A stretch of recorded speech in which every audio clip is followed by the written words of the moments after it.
All right, so let's just get right into this. I have 3 things to talk about today, and I need to get through them quickly because, frankly, I think half of what I'm going to talk about will be possibly officially confirmed in under 24 hours. But I did want to tell you guys as soon as possible because it's exciting. And the first one is about the 9800X 3D. So I really can't say much concrete, unfortunately, in terms of like how I know this or what I got access to, but I can say that it is becoming obvious that AMD is about to announce the 9800X 3D. Things are in motion, briefings are going out to multiple regions, and it seems like final marketing material. So I don't know if they're going to do this at the AI event, some other event, or just put out a press release after Arrow Lake is shown off tomorrow and potentially disappoints everyone from what it kind of sounds like. But I don't know. But I would be surprised if the 9800X 3D wasn't announced within a week, certainly within 2 weeks. I really do expect it. And I do think that AMD is going to, therefore, at least try to paper launch it next to Arrow Lake, if not try to do some sort of launch event before Arrow Lake is even out. Now, as for final clock speeds for the 9800X 3D, AMD is keeping a lid on this one. I don't know how they've managed to not let that get out yet, but it hasn't gotten out yet, and all of their marketing material just conspicuously avoids that, and all of their briefings avoid saying the exact clock speed. And I think that's because they don't want people to know clock speed until they know exactly how Arrow Lake performs relative to the 7800X 3D and the 9950X. Because once they know that, once AMD knows that, they can go, all right, whether it's 5.3 gigahertz, 5.4, 5.5, hopefully more, they'll just say, all right, well, now we know it's exactly here, and we know exactly how we can price it, and if we can announce that it's actually a full 10% or more better than Arrow Lake in gaming performance. I'm not saying it will be. I don't know if it'll be 5, 10, or 15% faster, but it does seem like it is going to be faster, and I don't think AMD wants anyone to know how much faster it will be until they themselves know, so they can really decide how they want to hit this marketing push for a product that really is important to them after the Zen 5 launch just completely face planted. You see, I think AMD knows that they have to hit a home run with the pricing, the marketing, and the rollout of the 9800X 3D because it really needs to act as a reboot for the Zen 5 brand that so far has just been a complete disaster in how its launches have been handled. But yeah, so I expect that to be announced very soon, and I want this to be more than just a trust me bro leak. And so just like before when I leaked marketing materials for the 9800X 3D, a couple of things just to prove that I did have access to some high level information here. Today I'm also going to put out a RX 7650 GRE logo, and it's on screen right now.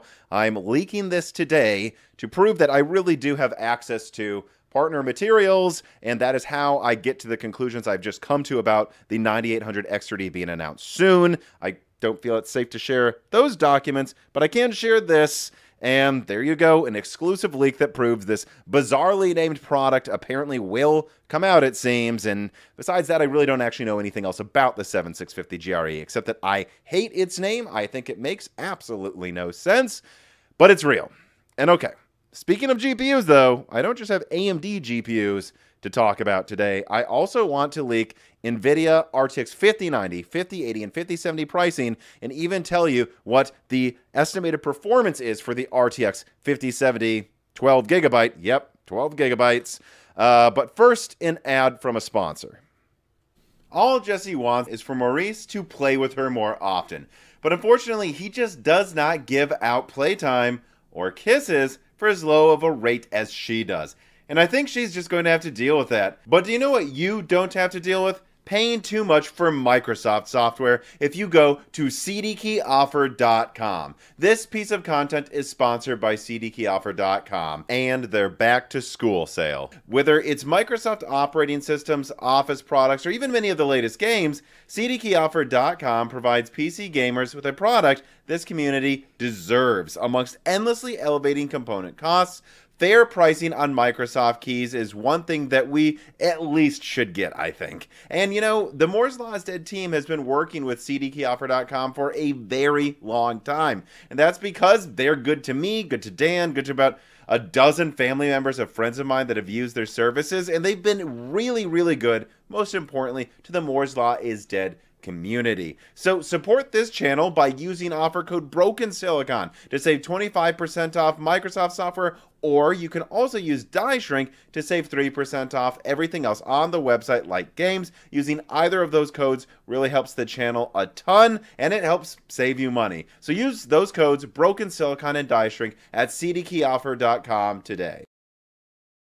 All right, like I said, I am not wasting any time in tonight's video. I just want to get right to the information here. And this came from one of my best sources that was just briefed by Nvidia on the current status of the RTX 5000 series plans. Now, supposedly, Nvidia is now indeed planning to launch these cards in 2025, not at the end of 2024. And they're warning their partners that they're considering the following price points.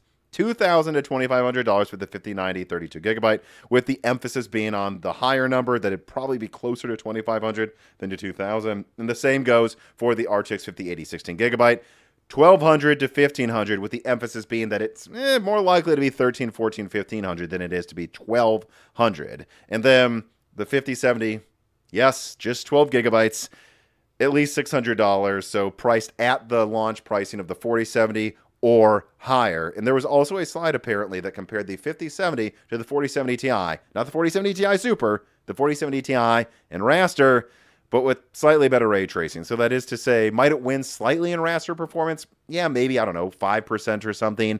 But then with ray tracing, it might actually be like 10, 20% better.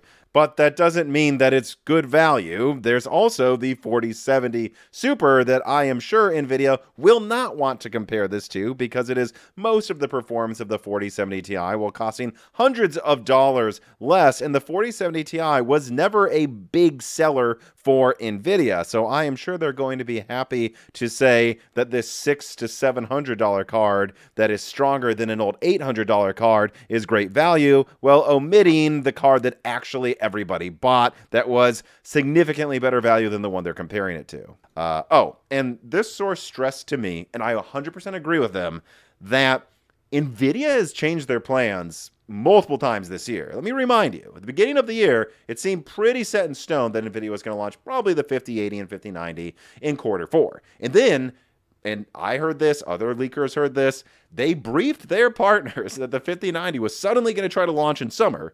And then, like, I think it may have been just like a month later or weeks later, they told them, never mind, we're going to launch it after the 5080, which means they're both going to launch really late in the year. And all of this indecisiveness, I've said it many times on Broken Silicon, I think there's a game of chicken going on with AMD with RDNA 4 and Nvidia with Blackwell, where neither of them really want to launch their cards this year, but if one of them does, they feel like they have to respond with something new. And so I think Nvidia is looking at, well, you know, again, in a leak I put out, I believe just a week or two ago, I confirmed that I had documentation saying that only the RX 7000 series was being sold this year. So I think Nvidia saw that and went, all right, now we really, really, really think AMD probably won't launch RDNA 4 this year. And so because we still have all of these Lovelace cards to get rid of, and everything's in AI right now, not in gaming, we're also going to punt it to 2025, and that's just very disappointing. But, you know, like I was saying, they changed their plans multiple times this year, so do not be surprised if this leak that's coming out today, I'm really emphasizing this hard, is NVIDIA gauging reactions, testing the waters. I think they did the same thing with the RTX 4070 when they put out pricing for that it was going to be about $700 and then changed their mind at the last minute after seeing how people reacted. AMD does this as well, and I really think that might be what's going on here. Which, by the way, if you're wondering, early reactions from NVIDIA's partners are that this is very bad. The GPU sales have been bad for the past few months, and that this is just going to make things worse for them, make it even harder for them to keep selling GPUs. But yeah, so again, let me, one more time, people. I suspect NVIDIA is testing the waters of this pricing, and I also suspect that if they really wanted to push out the 5090 at the end of this year, they still could. I mean, the thing's done, it's ready to go. But at least as of today, this is what NVIDIA is planning. And so even though I'm not ready to double down on this pricing yet, when I am, take it seriously, because I nailed the super pricing. And despite a lot of people saying there's no way NVIDIA would be that cheap, if I double down on this pricing, I don't think you should say there's no way NVIDIA would be that expensive, because these sources that I talked to have been right before, and hopefully they will change their mind. I don't know if they will. And it needs to be remembered that what I just leaked is just what Nvidia is considering right now. But we have to admit, what Nvidia is considering right now is insane as shit.